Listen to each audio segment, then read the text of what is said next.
This is the geological history of Jiuzhaigou. 395 million years ago, 230 million years, covered by sea, successive sedimentation, coal-contained clastic formation, gypsum-contained dolostone formation, and a Triassic 190 million years ago. Western Sichuan Plateau entered the stage of collision, orogenisis, and intercontinental deformation. Witness formation of western section of Qinling Mountain Range and Minshan Mountain Range, as well as the folding and fracture of the strata formed before the Triassic. 3.3 million years ago, fault basins were formed in the Min-Jiang fault zone under dry conditions and underwent the evolution from red basin to black basin. By the first glacial epoch that was subject to the influence of Quaternary glacial epoch, the globe was undergoing a universal drop in temperature. A large number of mountain glaciers were formed in course.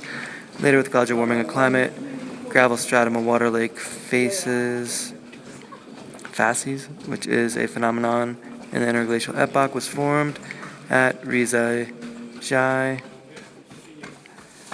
In the second glacial epoch, 0.7 to 0.16 million years ago, such phenomenon was born as Horn Peak, Cirque, Hanging Valley, U-shaped glacier valley, as well as Moraine Hill and Moraine Depression appeared. By the third glacial epoch, dendritic valley glaciers were growing at Jiuzhaigou region and Liushan glacial epoch, with the superposition of glacial tills formed in the earlier period by those formed in later period. Ice mud stream fans were formed by branch channels at either side of the wide, smooth, U-shaped main valley, which constitutes another major factor that contributes to formation of lakes. By the end of the Quaternary glacial epoch, with the warming of climate, Jiuzhaigou's unique natural scenery of layer upon layer, lakes and waterfalls were formed and sustained under the influence of karst and landscape water system. So according to this, it is a glacial formation. 4 glacial epochs corresponding to glacial activity, scouring, erosion, transfer, left behind large number of glacial remains that are distributed across the whole park. The major glacial remains here include Horn Peak, Arete, Cirque, U-shaped valley, Glacial Lake, as well as lateral moraine hill, terminal moraine hill, bottom moraine, fluvial glacial driftstone, and moraine lake, making Jiuzhaigou one of the typical places in China where the remains of Quaternary glacial epoch are best preserved.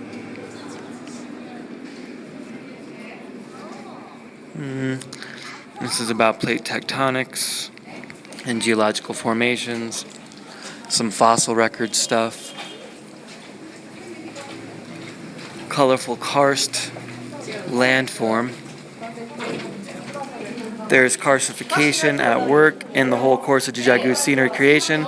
Karstification in Jiuzhaigou can be divided in 3 epochs. The karsts above the elevation of 3,700 meters were formed between Pliocene Miocene, being equivalent to the Daba epoch. Gap-type caves, eroded fractures, and karstified springs growing on their plates, braes, and secondary watersheds at the elevation between 3,200 and 3,500 meters were formed in basinization phase during the early intermediate Pleistocene, and the karstified valleys, as well as fault caves at either side of the valleys and the travertine formations in these valleys below the elevation of 2,800 meters were formed in the valley epochs during the late Pleistocene and modern times.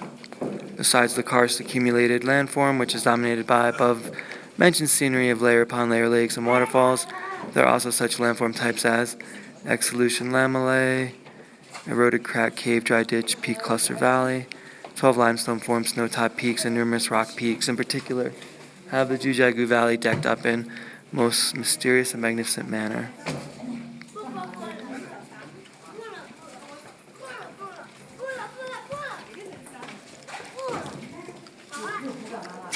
Quaternary glacial epoch.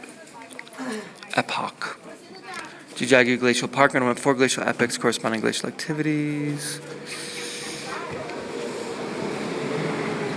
Water's dripping all over me. Ugh. Colorful karst landforms. So we're going to the colorful lake now. Going at 10 o'clock. After this, we can hop a bus that goes back down, maybe hop off at sea under the lake. and then Nurulong Waterfall. Well, it's nice that they had a little bit more of an explanation, and I got really annoyed on the bus ride up. The person I was with rushed into the bus and sat in back, and I'm like, what the hell? I can't read, the TV now. They had a narration for the 40-minute ride that went over all these places we were passing by, but it didn't do me any good sitting so far away.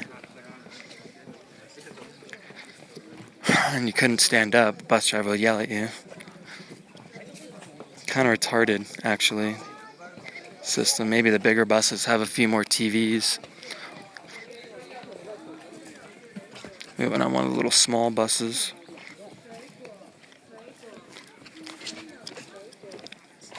I realize how, sometimes I look back at the time I spent from around, 2008 to 2013, 5 years in the van traveling around the United States, largely doing my own thing, not traveling with anybody for more than a day trip.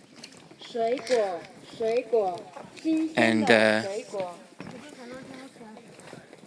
understand why I did it. I was tired of dealing with people's melodramatic bullshit and being slowed down basically all the time. I covered a lot more ground, that's for sure.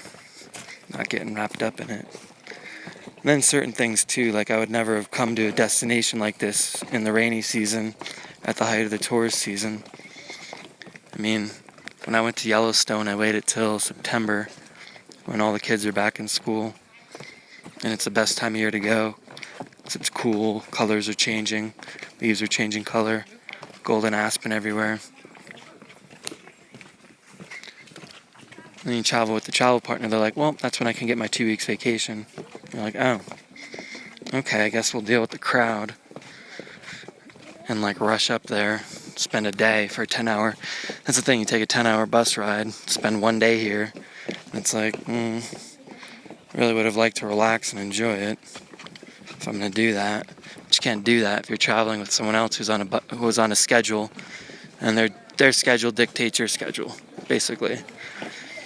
And then she was kind of mad at me the other day because I didn't bring my passport, because I thought we'd be taking the bus back from Lashan, Giant Buddha. That's a 2-hour bus ride from Chengdu.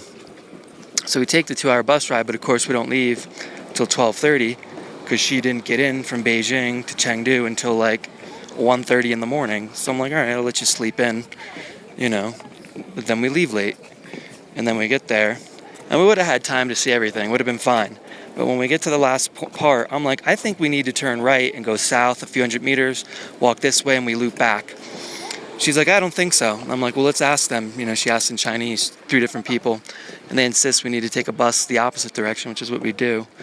And then we end up wasting, I don't know, half hour and having to walk through the whole park again and not have to run all sweaty and drippy to do it. And we missed the last bus by a matter of 8 minutes. So then we have to go take a train, but we can't get on the train because I didn't bring my passport because I figured we were taking the bus back.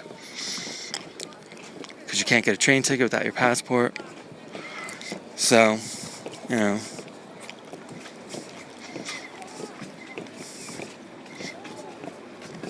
especially in a country like China, the conclusion that I've come to is sometimes you think you're better off traveling with a travel partner.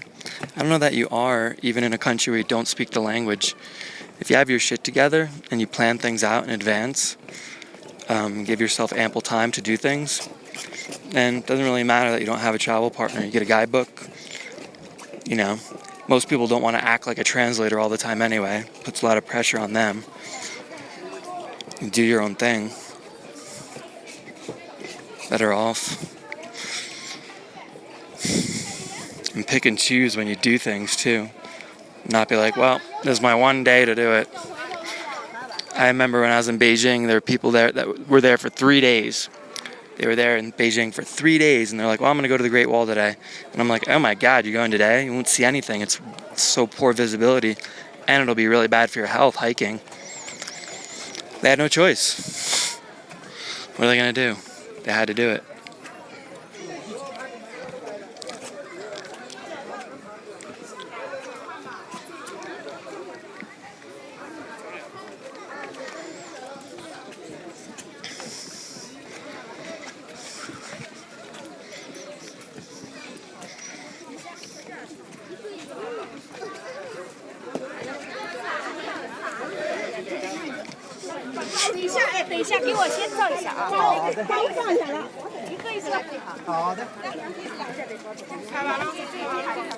The other thing I like about traveling by myself is you release yourself from a lot of the vanity.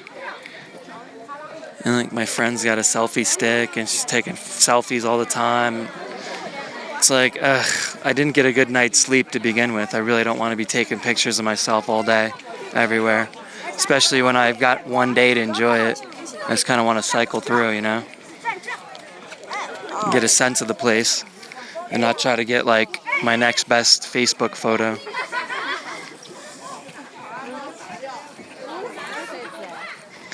But I know I annoy people too when I go places because I want to read all the signs and all that.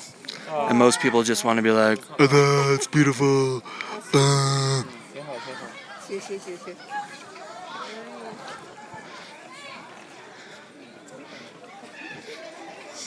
So we walked down from Long Lake on the boardwalk, Upper Seasons Lake.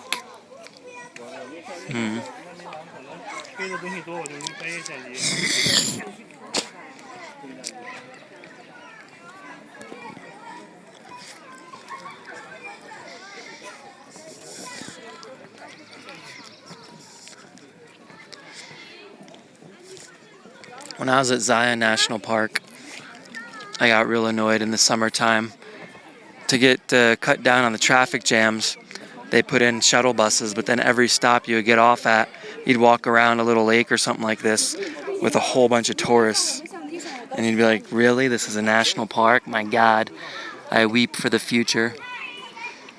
This pool is about 3,000 meters above sea level, formed in a dip. Glacial moraine at the end of a long lake. Calcium magnesium levels extremely high. Mineral deposits combined with green-yellow algae growing on the off-white travertine of the bedrock give the pool a great swath of aquamarine pastels.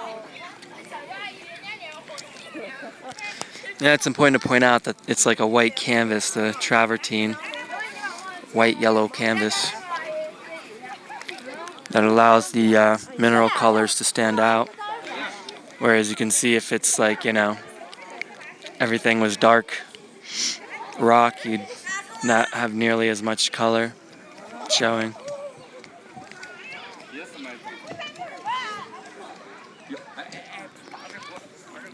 Take some photos.